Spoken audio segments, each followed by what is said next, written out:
नमस्कार मित्रों।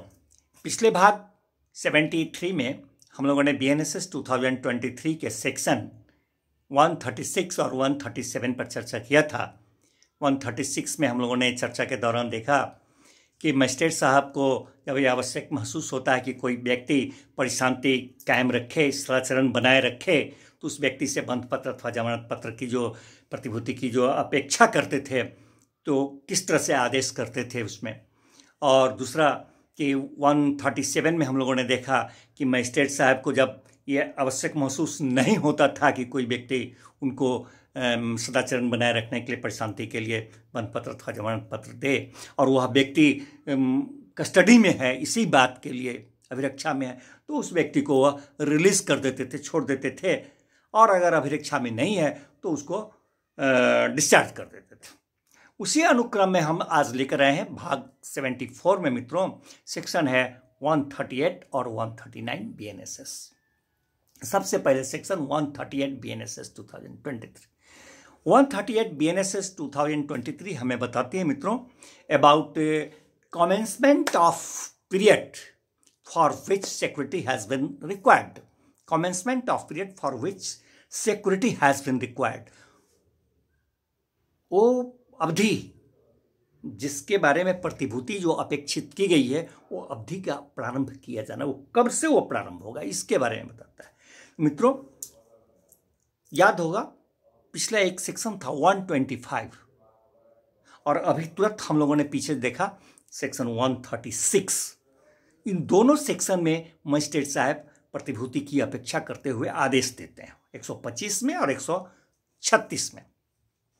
तो ये सेक्शन कहता है कि जब सेक्शन 125 अथवा 136 के तहत प्रतिभूति अपेक्षा करते हुए कोई ऐसा आदेश मजिस्ट्रेट साहब के द्वारा दिया जाता है, तो जिस व्यक्ति के बारे में आदेश दिया जाता है वह व्यक्ति अगर दंडाधीश है अथवा दंडादेश भुगत रहा है, तो वैसे परिस्थिति में ये कमेंसमेंट ऑफ पीरियड कब से कमेंस होगा, कब से आरंभ होगा इस आदेश का। अभी जो जस्ट आदेश होगा वो आदेश 125 अथवा 136 में जो आदेश होगा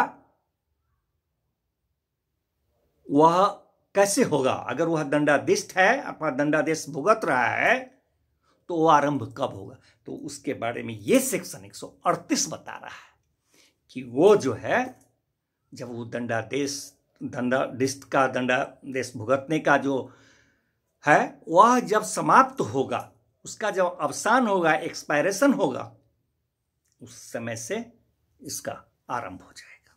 उस जैसे ही उसका अवसान होगा वैसे ही इसका आरंभ होगा। मित्रों नंबर 1। नंबर 2, अगर अन्य दशाओं में, अन्य दशाओं कहने का मतलब ये दंडादेश भुगतने वाला सिचुएशन नहीं हो परिस्थिति, तो अन्य सभी दशाओं में जिस दिन यह आदेश होगा उसी दिन 125 का अथवा 136 का जिस तारीख को आदेश होगा, यह सेक्शन बताता है कि उसी तारीख से ये अवधि का आरंभ उसी तारीख से हो जाएगा, बशर्ते कि मजिस्ट्रेट साहब किसी पर्याप्त कारणवश कोई लेटर डेट फिक्स ना करें। मित्रों ये था हम लोगों का सेक्शन 136 BNSS। अब नेक्स्ट सेक्शन है 139 BNSS 2023। ये क्या कहता है? ये कहता है मित्रों कि कंटेंट्स ऑफ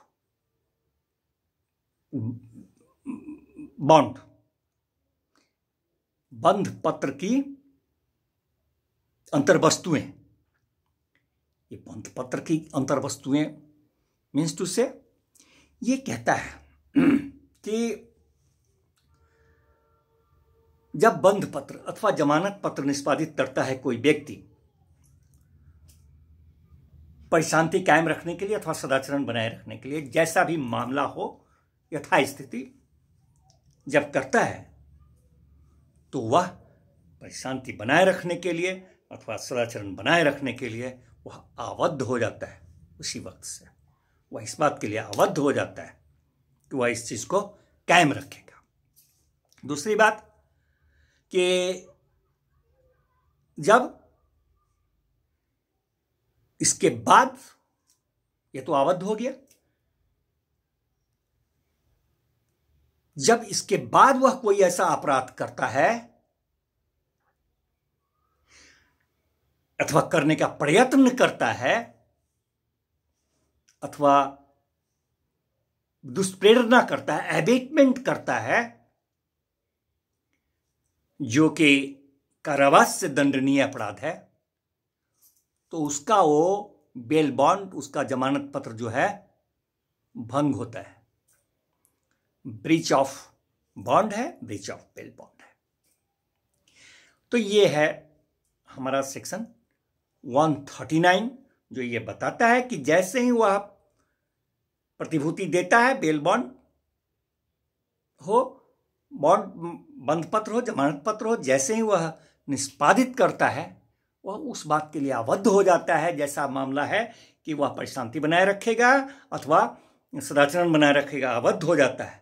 और वैसे परिस्थिति में वह व्हेरेवर, कहीं भी उस आबद्ध होने के बाद, लेटर ऑन, कहीं भी व्हेरेवर अगर कोई ऐसा अपराध करता है, करने का प्रयत्न करता है अथवा दुष्प्रेरणा करता है जो कि कारावास से दंडनीय है, तो वो व्यक्ति का जो निष्पादित कर चुका है अपना बंध पत्र, जमानत पत्र, वह भंग हो जाता है। ठीक है मित्रों, तो यकीन है कि कॉन्सेप्ट जो है सो क्लियर हो रहा होगा। थोड़ा पुस्तक भी मिलाते रहिएगा, जरा पीछे से सिलसिलेवार देखते रहेंगे तो कॉन्सेप्ट और ज़्यादा क्लियर होता है। कोई दिक्कत महसूस हो हमको कमेंट कीजिए, हमें भी सुझाव दीजिए, हम भी थोड़ा सीख लेंगे। धन्यवाद।